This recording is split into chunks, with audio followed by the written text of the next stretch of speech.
¿Qué tal amigos de Geek Tower? Yo soy Grecos y en este video quiero explicarles mi proceso para dibujar árboles en digital. Y lo más importante que he aprendido en este proceso, que he estado trabajando ya varios en el transcurso de la semana, es el no enfocarse en los detalles de las hojas. Es más que nada entender cómo se percibe digamos que el patrón de la luz y de las sombras a través de todo el árbol. Y esto lo entendí porque cuando iba caminando y viendo, dije, bueno, veo los árboles, pero a pesar de que están tan lejos, puedo saber que son hojas o más o menos apreciar la forma de las hojas.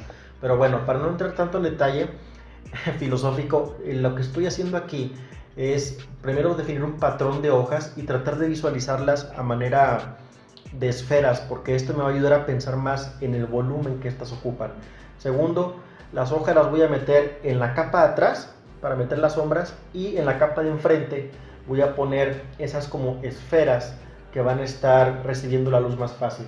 Como ejemplo, suponiendo que esto es una esfera, aquí puede ver una esfera, 2, 3, 4, mi fuente de luz viene de aquí arriba.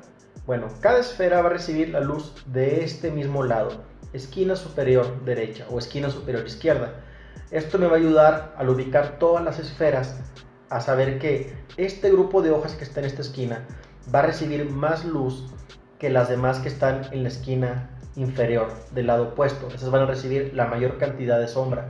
Teniendo en cuenta eso, van a ver que va a haber una congruencia en lo que estamos dibujando, y va a ser mucho más, por lo mismo de que va a haber una congruencia, nuestro cerebro va a aprender a percibir correctamente lo que estamos viendo. A pesar de que no tiene un gran detalle, vas a ver que es un árbol o que son hojas lo que estamos viendo.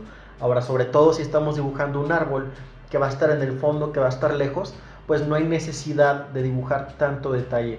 Ahora, valdría la pena a lo mejor dibujar un árbol más en un primer plano, que estuviera más cerca.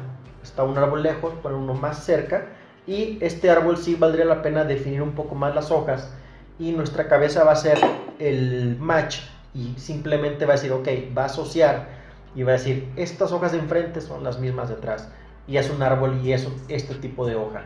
Pero bueno, ya para no entrar tanto en detalle, lo que estoy haciendo aquí es tener también una paleta de control de colores, que me va a ayudar bastante a mantenerme en el rango de colores que yo tengo ya preestablecidos, a evitar sombrear con negro. Es bien importante no matar el color. Yo estoy sombreando con un verde azulado, tanto para las sombras del tronco como para las sombras de las hojas. Espero que esto les haya servido para darse una idea. Por lo pronto yo me despido. Yo soy Grecos y esto es The Geek Tower.